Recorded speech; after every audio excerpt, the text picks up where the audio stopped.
Good morning everyone and welcome to the class. We are doing the revision of the chapter Traders, Kings and Pilgrims, and under this chapter we have discussed about the spread of Buddhism, how Buddhism started to spread from India to various countries, and in this context we have also discussed about the division in the Buddhism. Buddhism was now divided into two branches, that is Hinayan and Mahayana. And we see that under this Mahayana, the worship of these bodhisattvas started, and the sculpture of Buddha started to be erected. So all these things we have discussed, and now we are discussing the beginning of Bhakti.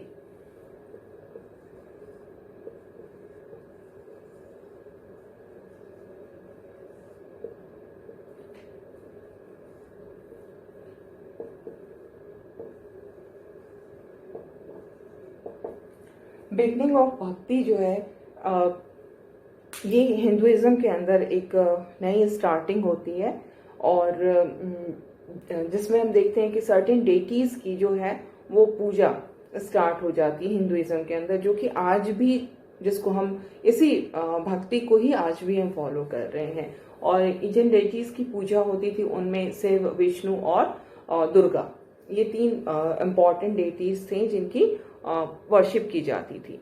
And worship का जो तरीका था that was भक्ति। इसका मतलब ये हुआ कि एक पर्सन का डिवोशन, एक डेटी को हम चूज करेंगे और उसके साथ हमारा एक पर्सनल रिलेशनशिप डेवलप करता है, जिसके अंदर किसी भी मेडिएटर की नीड नहीं होती है। There is no need of any kind of mediator between the bhakt and the Bhagwan. जो गॉड हैं या गॉडेस हैं, जो भी हमारे चोजन डेटी हैं और जो भक्त हैं, उनके बीच में किसी तीसरे की जरूरत नहीं है। There is no need of any priest, there is no need of any kind of ritual. बस ये डिवोशन चाहिए, only devotion is required, that is bhakti. ठीक है। And in this bhakti we see that there was no distinction between rich or poor, or high or low caste, or man or woman. Whatever the society was experiencing under this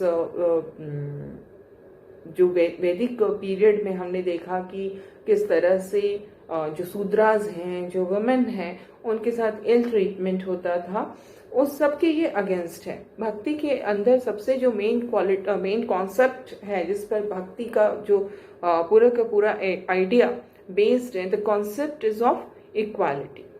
हर कोई equal है, चाहे वो upper caste का हो, चाहे lower caste का हो, चाहे रिच हो, चाहे पुअर हो, चाहे मेल हो, चाहे फीमेल हो, एवरीवन इज इक्वल, है ना। Anyone can follow the path of bhakti. If you want to follow the path of bhakti, nothing can obstruct you. Your caste, your gender, your economic status, nothing will come in the way of your bhakti.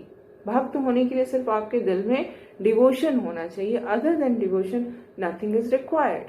ठीक है। तो ये भक्ति की idea है, और ये जो आइडिया ऑफ भक्ति है ये कहाँ पर दिया गया है? ये भागवत गीता, जो कि बहुत ही हिंदूज का एक बहुत ही सेक्रेड बुक है।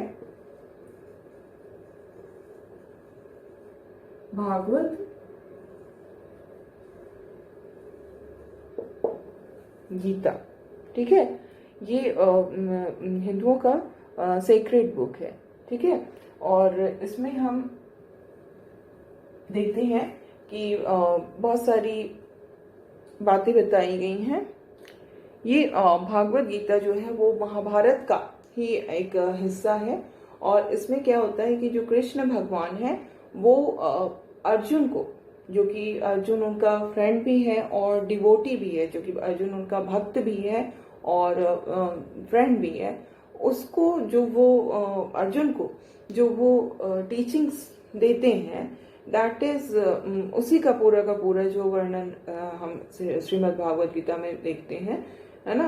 कि जब अर्जुन महाभारत के लिए युद्ध के लिए जा रहे होते हैं तो उस समय उनके दिल में काफी कुछ चल रहा होता है, बिकॉज ये जो वॉर था महाभारत, वो दो जो भाइयों के बीच की लड़ाई थी। तो जब ये लड़ने जा रहे हैं तो इनको तब ये फील हो रहा है कि जो इनके बिल्कुल अपने सगे संबंधी हैं, जो इनके भीष्म पितामह हैं, जो इनके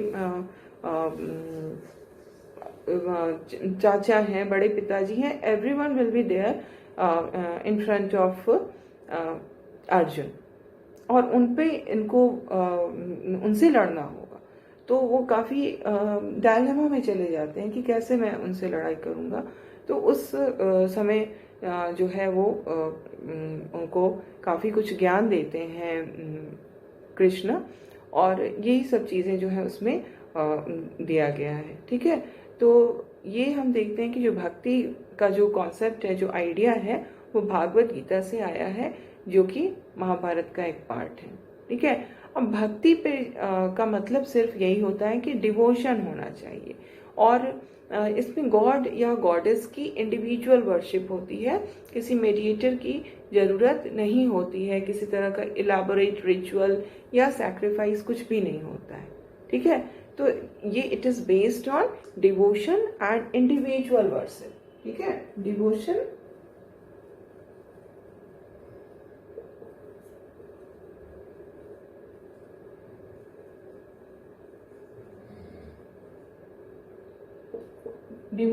and individual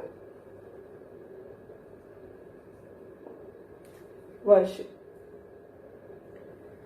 अब हम क्या देखते हैं कि इस सिस्टम के अंदर जो डिवोटी है वो अपने चोजन डेटी को बिल्कुल प्योर हार्ट से उसकी वर्शिप करेंगे। अगर वो बिल्कुल प्योर हार्ट से वर्शिप करेंगे तो क्या होगा कि वो जो डेटी है वो उसके सामने अपीयर हो जाएंगे, बट किस फॉर्म में अपीयर होंगे ये हम नहीं जान सकते, है ना। वो किसी भी फॉर्म में हमारे सामने अपीयर हो सकते हैं अगर हम उनकी जो पूजा कर रहे हैं वो बिल्कुल सच्चे दिल से कर रहे हैं, है ना। अगर सच्चे दिल से पूजा कर रहे हैं तो वो डेटी हमारे सामने अपीयर होंगे। हाँ, किस रूप में अपीयर होंगे ये नहीं कहा जा सकता है। ठीक है, तो डेटी जो है वो किसी भी फॉर्म में हमारे सामने आ सकती है, आ सकते हैं एज अ ह्यूमन बीइंग आ सकते हैं, या फिर किसी लाइन के फॉर्म में, या ट्री के फॉर्म में, या किसी भी फॉर्म में वो हमारे सामने आ जाते हैं, आ सकते हैं। और इस तरह का जो आइडिया आया कि जो डेटी है अगर हम उसको प्योर हार्ट से हम उसकी वर्शिप कर रहे हैं तो वो किसी भी फॉर्म में हमारे सामने आ सकती है। इसी के साथ क्या देखते हैं कि जो आर्टिस्ट थे उन्होंने डेटीज की इमेजेस बनानी स्टार्ट कर दी, उनको अपने हिसाब से, उनको जिस तरह से लगता था कि वो डेटी हमारे सामने अपीयर हो सकती है, in what ever way they felt कि डेटी आ सकती हैं, उसका वो उन्होंने इमेज बनाना स्टार्ट कर दिया। यहीं से जो हिंदू गॉड और गॉडेसेस के जो इमेजेस के बनने की जो स्टार्टिंग होती है वो यहीं से होती है। ठीक है, और डेटीज जो थे वो बहुत ही स्पेशल होते थे, और जब इनकी इमेजेस बनने लगी तो इन इमेजेस को क्या किया जाता था कि बहुत ही स्पेशल होम में रखा जाता था, and these special homes were known as temples. आज भी ये जो स्पेशल होम्स जिसको हम कह सकते हैं डेटी का स्पेशल होम, वो उसी को हम टेम्पल कहते हैं। ठीक है, so this special homes of the deity is known as temple. Special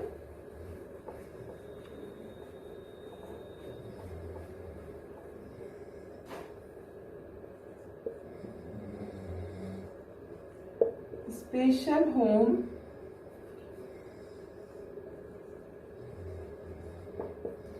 of deity. ठीक है, special home of deity is known as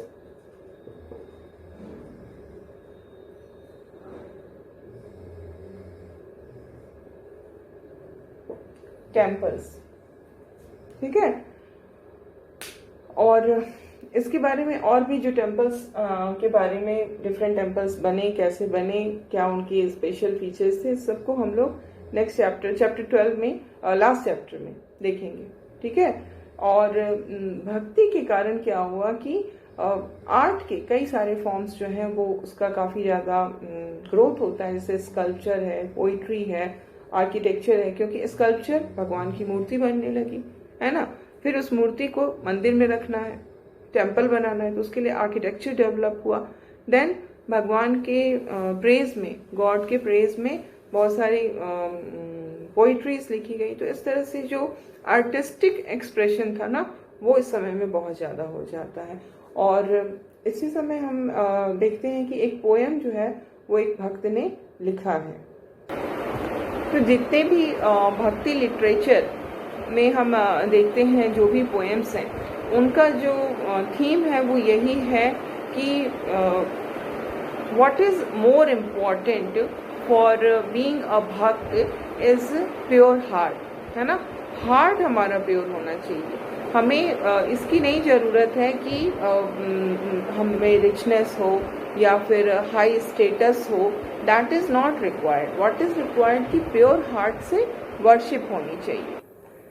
सो इसी तरह का एक पोएम जो है वो तमिल लैंग्वेज में अपर, जो कि शिवा का डिवोटी था, लॉर्ड शिवा का, उसने इसको लिखा है, ठीक है। The poem is written in Tamil by a bhakt or devotee whose name is Akbar.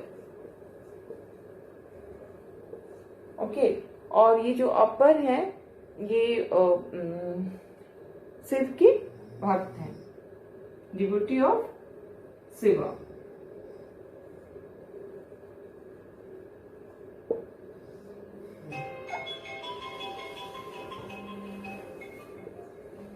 और ये जो डिवोटी ऑफ शिवा हैं, and this poem is about 1400 years ago, 1400 साल पहले ये पोएम लिखा गया था। और इसमें क्या हम देखते हैं कि इस पोएम के थ्रू जो बताने की कोशिश की गई है वो ये है कि the leper with rotting limbs, ये एक लेपर जो है वो किसे हम कहते हैं, जिसके जो लेप्रोसी एक बीमारी होती है, इट्स अ डिजीज, जिनको लेप्रोसी होती है उन्हीं को लेपर कहते हैं, ठीक है।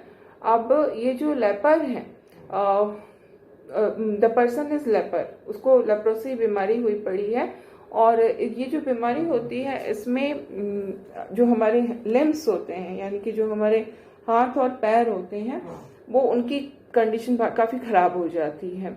और सोसाइटी में वो समय, जो जिस टाइम की हम बात कर रहे हैं, आज से 1400 साल पहले की बात हो रही, तो उस समय में क्या होता था कि इस बीमारी को, इस डिजीज को काफ़ी खराब नज़र से देखा जाता था। मतलब अगर किसी इंसान को ये बीमारी हो गई तो ऐसा माना जाता था कि उससे टच नहीं होना है, उसको बहुत ही नीची नज़रों से देखा जाता था। जबकि अगर हम देखें तो किसी भी डिजीज के लिए हम रिस्पॉन्सिबल नहीं होते हैं, है ना। उसके लिए अगर कोई डिजीज हमें हो जाता है, उसके लिए हमारे साथ इल ट्रीटमेंट किया जाता है, तो ये बहुत ही इनह्यूमन है। तो वैसा ही इल ट्रीटमेंट जो है वो इनके साथ किया जाता था। और इसी में इन्होंने ये कविता लिखी है, the leper with rotting limbs. जिस लेपर का लिम्स रॉटन हो चुका है, बिल्कुल खराब हो चुका है, कैसे condition is very bad. The man who is regarded as low by the Brahmins, even the scavengers. So the man upper, he was regarded as low by the Brahmins, even the scavengers. मतलब Brahmins तो उसको low मानते ही थे, क्योंकि Brahmins तो सबसे ऊपर थे, है ना। लेकिन उसके अलावा जो स्कैवेंजर्स थे, मतलब जो जिनको उस समय सोसाइटी में काफ़ी नीचे का दर्जा दिया गया था, जो साफ सफाई करने वाले थे, वो भी उनको नीचा मानते थे because of this disease. And more over जो अपर है, जिसकी बात हम कर रहे हैं, जिसने ये लिखा है, ही वॉज अ वेलर, जो कि हमने प्रीवियस चैप्टर में देखा था ना कि जो साउथ इंडिया थी, साउथ इंडिया में जो विलेज का कंपोजिशन था, उसमें जो बिग लैंडलॉर्ड्स होते थे, they were known as Vellalar. So Akbar was a Vellalar. Still, he was considered as low, not only by the Brahmins but also by the scavengers. Why? Because of this disease, है ना. तो ये disease अगर leprosy किसी को हो जाता है तो उस समय की सोसाइटी में और भी ज्यादा था. Even today that kind of behavior is done towards people who are suffering from this disease. आज भी लोगों के मन में कई तरह के मिथ्स जो हैं वो आज भी हैं, जबकि ऐसे कोई भी मतलब साइंटिफिकली चीजें सही नहीं है, फिर भी मिथ्स के कारण जिस किसी को भी ये बीमारी होती है उसके साथ बहुत इल ट्रीटमेंट होता है. और एंशिएंट टाइम में तो और भी ज्यादा होता था. तो उसको जो अपर है वो उस इल ट्रीटमेंट के बारे में ही बात कर रहा है ना. कि जो लोग हैं, जो इस तरह के लोग हैं जिनको लेप्रोसी हुआ है, they are the, if they are servants, servants किसके सर्वेंट है वो? They are the servant of the God, they are the devotees of the God. वो भगवान की पूजा करते हैं, है ना. और of him who shelters the Ganga in his long hair, उसकी पूजा करते हैं जिसने अपने लंबे बालों में गंगा को शेल्टर दिया है. किसने दिया है गंगा को शेल्टर अपनी जटाओं में? वो है शिव, है ना. शिव ने अपने लंबे जटाओं में गंगा को आश्रय दिया है, शेल्टर दिया है. तो उस शिव भगवान की मैं पूजा करता हूँ. आई वर्शिप दैट गॉड, है ना. और ही सेज कि जो लोग जो इस तरह से जिनको लेप्रोसी हो गया है और जिनको सोसाइटी इतने लो समझ रही है, इल ट्रीटमेंट कर रही है, लेकिन वो भगवान की पूजा बिल्कुल दिल से कर रहे हैं, है ना. तो वो लोग जो भगवान की पूजा दिल से करते हैं वो तो खुद भगवान के समान हो जाते हैं.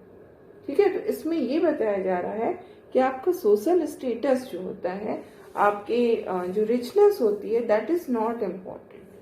What is important is devotion. आप कितने सच्चे दिल से भगवान की पूजा करते हैं, that is important. So we have completed the chapter and now we will see what is happening elsewhere. And as I told you in the earlier classes also, the whole book, all the chapters in this book deals with the happening in the Indian subcontinent. Whatever is happening in the Indian subcontinent, that is discussed in these chapters. But it's not like that nothing else, nothing was happening elsewhere. Only everything was happening in the Indian subcontinent. It's not like that. We are more concerned about the happenings of the Indian subcontinent. That is why we are studying about Indian subcontinent, because we belong to this place only. But elsewhere in the world, so many happenings were, so many events were happening, है ना. बहुत सारी चीजें हो रही थी. तो हमें थोड़ा उसको भी जानना जरूरी है ना, कि क्या हो रहा था, कहाँ क्या हो रहा था. जो इसी दौरान में, इसी टाइम में जो बाकी जगहों पे जो कुछ भी हो रहा था, उसी को हम एल्सवेयर में देखते हैं.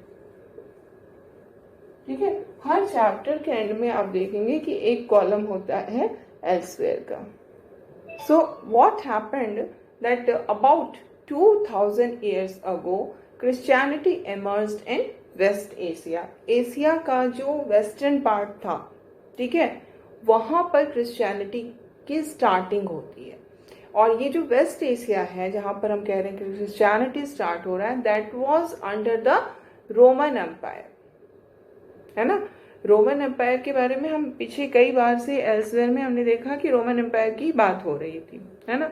तो रोमन एम्पायर बहुत ही बड़ा एम्पायर था, जिसमें कि यूरोप, नॉर्थ अफ्रीका और वेस्ट एशिया, ये पूरा पोर्शन जो है वो रोमन एम्पायर के अंदर था. अगर वर्ल्ड मैप को आप सामने रख के देखोगे तो यू कैन अंडरस्टैंड कि किस तरह से यूरोप है, देन अफ्रीका का नॉर्दर्न पार्ट है, और वेस्ट एशिया, ये पूरा का पूरा area was known as Roman empire. और इसी रोमन एम्पायर में जो वेस्ट एशिया है, वहां पर जेरूसलम में, है ना, इनका बर्थ होता है जीसस क्राइस्ट का. बेथलेहम जो कि जेरूसलम है, और जो कि आज क्रिश्चियनिटी का एक बहुत ही मतलब सबसे रिलीजियस प्लेसेस में आता है।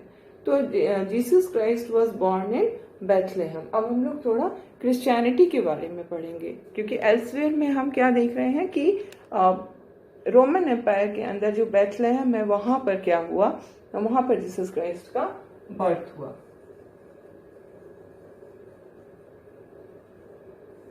तो एक नए रिलीजन के बारे में हम लोग जान रहे हैं। जीसस क्राइस्ट कहां बर्थ होता है इनका? Bethlehem.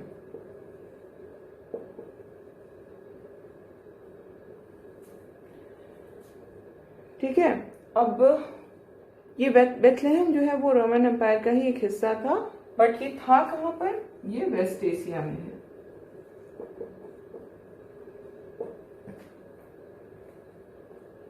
Christ's teachings were that he was the savior of the world. Christ ने जो पढ़ाया, जो उनका टीचिंग्स था वो ये था कि वो इस दुनिया को बचाने के लिए आए हैं।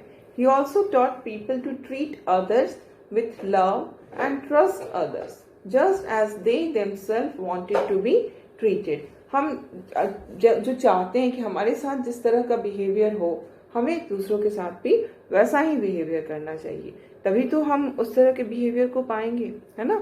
और हर किसी के साथ हमें प्यार से बिहेवियर करना चाहिए, है ना, और ट्रस्ट करना चाहिए। अगर हम किसी पर ट्रस्ट नहीं करेंगे तो कोई हम पे भी ट्रस्ट नहीं करेगा। अगर हम किसी के साथ अच्छे से बिहेव नहीं करेंगे तो हमारे साथ भी कोई अच्छे से बिहेव नहीं करेगा। तो जैसा बिहेव हम चाहते हैं कि हमारे साथ हो, हमें दूसरों के साथ भी वैसा ही बिहेव करना चाहिए।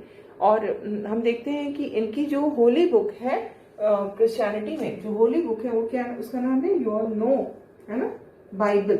This is Bible. बाइबल में बहुत सारी बातें लिखी हुई हैं, बहुत सारे क्राइस्ट के टीचिंग्स लिखे हुए हैं। Like blessed are those who hunger and thirst for righteousness. वो लोग ब्लेस्ड हैं, उन पर भगवान की कृपा होती है। किन लोगों पर? जो कि सही, हमेशा चाहते हैं कि चीजें सही तरीके से हो, जो गलत रास्ता नहीं पकड़ते हैं, जो हमेशा सच्चाई के रास्ते पर रहते हैं, है ना। For they shall be filled. Field means उनकी जो भी विशेष होंगी वो पूरी हो जाएंगी, क्योंकि वो हमेशा सही रास्ते पर चलने वाले हैं, है ना। Blessed are the merciful. जो मर्सीफुल है, जिन मर्सी का मतलब क्या होता है? दया। जिसके अंदर दया की भावना है, जो दूसरों पर दया करता है, उसको उसे भी दया मिलेगी। कौन उस पर दया करेगा? God, Christ. अगर हम दूसरों पर दया करेंगे तो भगवान हम पे दया करेंगे, है ना। Blessed are the pure in heart for they shall see God. जिनके हार्ट में सच्चाई है, जिनके दिल में सच्चाई है, जिनके दिल में झूठ नहीं है, वो ब्लेस्ड हैं, क्योंकि वो वही लोग, जिनके दिल में सच्चाई है, वही लोग तो भगवान को देख सकेंगे, और कोई नहीं देख पाएगा। जिनके भी दिल में झूठ है, गलत बातें हैं, वो भगवान को नहीं देख पाएंगे। Blessed are the peacemakers for they shall be called sons of God. जो लोग पीस मेकर्स हैं, मतलब कि शांति बनाने वाले, झगड़ा करने वाले, लड़ाई करने वाले, बैटल में जाने वाले, they are not the people who will be called sons of God, बल्कि जो पीस मेकर्स हैं, they will be called sons of God। Christ का जो टीचिंग है वो इस तरह का टीचिंग था ना, जिसने ऑर्डिनरी पीपल को बहुत ज्यादा इंस्पायर किया। लोगों को इनकी बातें बहुत सही लगी, और पूरे के पूरे वेस्ट एशिया में, अफ्रीका में, यूरोप में ये स्प्रेड हो गया। और आज के समय में भी अगर हम देखें तो सबसे ज्यादा जो जिस धर्म को मानने वाले लोग हैं, नंबर के अकॉर्डिंगली देखें तो वो क्रिश्चियनिटी ही है। जो इंडिया में आते हैं सबसे पहले क्रिश्चियन प्रीचर जो आते हैं वो वेस्ट एशिया से आते हैं, और सब कॉन्टिनेंट, जो इंडियन सब कॉन्टिनेंट की हम बात करते हैं, उसके वेस्ट कोस्ट में आते हैं। और ये कब आते हैं? Within 100 years of Christ death. Christ के डेथ के 100 years के अंदर ही अंदर हम देखते हैं कि पहला क्रिश्चियन प्रीचर मतलब जो उपदेश देने वाले होते हैं वो इंडिया पहुंचते हैं वेस्ट एशिया से, ठीक है। और इस तरह से हम देखते हैं कि क्रिश्चियनिटी जो है वो इंडिया में भी आ जाती है। हम आज के डेट में क्रिश्चियनिटी जो है वो हमारा एक बहुत ही इम्पोर्टेंट रिलीजन है। और इस इंडिया में जो क्रिश्चियंस के अगर देखा जाए तो जो स्टार्टिंग हुई है क्रिश्चियनिटी की वो केरला से हुई है। और केरला में जो क्रिश्चियंस हैं they are known as Syrian Christian. The Christians who are in Kerala they are known as Syrian Christian.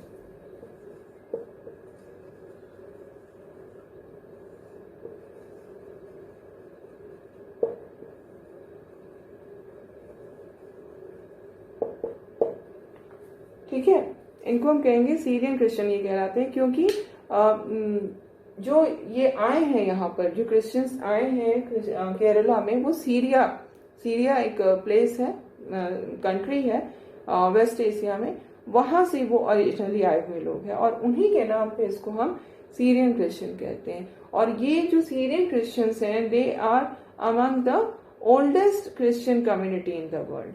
ठीक है, ये सीरियन क्रिश्चियंस जो है they are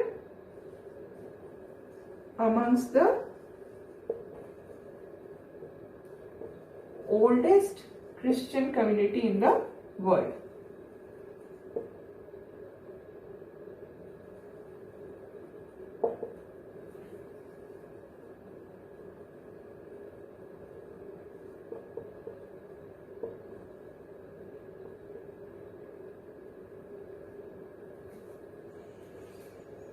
तो इस तरह से हम देखते हैं कि ये एक बहुत ही इम्पॉर्टेंट रिलीजन है जिसकी स्टार्टिंग वेस्ट एशिया से होती है, बट ये पूरी की पूरी दुनिया में इसका स्प्रेड हो चुका है आज के समय में। और सबसे ज़्यादा जो नंबर है लोगों का इस रिलीजन के हिसाब से अगर देखें तो क्रिश्चियन रिलीजन को मानने वाले लोग ही हैं।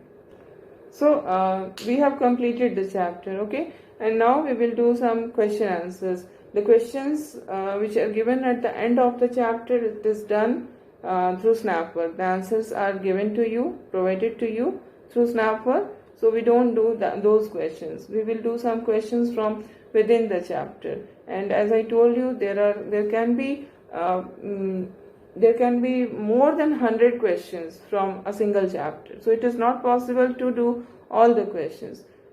You just read the book and try to understand कि कहाँ से questions आ सकते हैं.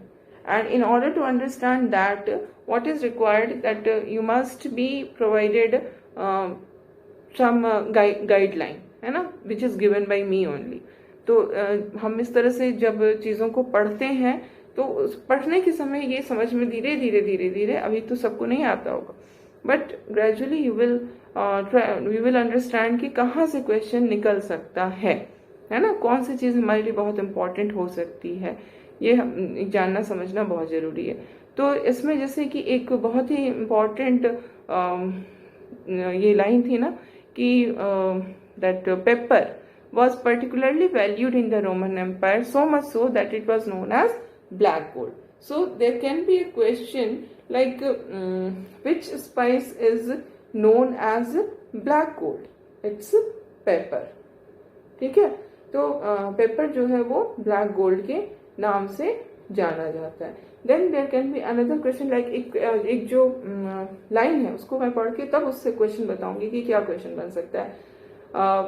There must have been quite a lot of trade as many Roman gold coins have been found in South India. ठीक है, ये सेंटेंस क्या है? सेंटेंस ये है कि there must have been quite a lot of trade as many Roman gold coins have been found in South India. So the question from this sentence can be that on what ground or on what basis we can say that that there was a trade relationship between South India and Roman Empire. किस basis पे हम ये कह सकते हैं कि Roman empire और south India के बीच में ट्रेड रिलेशन था?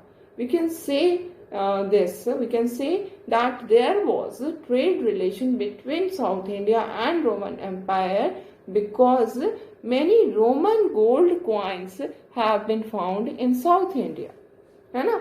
Many Roman gold coins have been found in South Asia. बहुत साउथ इंडिया, बहुत सारे रोमन गोल्ड कॉइन्स हमें साउथ इंडिया में मिले हैं. और ये जो रोमन गोल्ड कॉइन्स है ये कहाँ से आए? ट्रेड्स के थ्रू आए. जो यहाँ से ट्रेडर्स जाते थे स्पाइसेस लेकर के, गोल्ड लेकर के, प्रीशियस स्टोन्स लेकर के, तो वहां जब वो सेल करते थे उन चीजों को, उसके बदले में उन्हें गोल्ड कॉइन मिलता था. और जब वो यहाँ वापस आए तो उनके साथ गोल्ड कॉइन यहाँ आ जाता था. तो इस तरह से हम लोग क्वेश्चंस को समझेंगे. We will discuss other questions in the next class.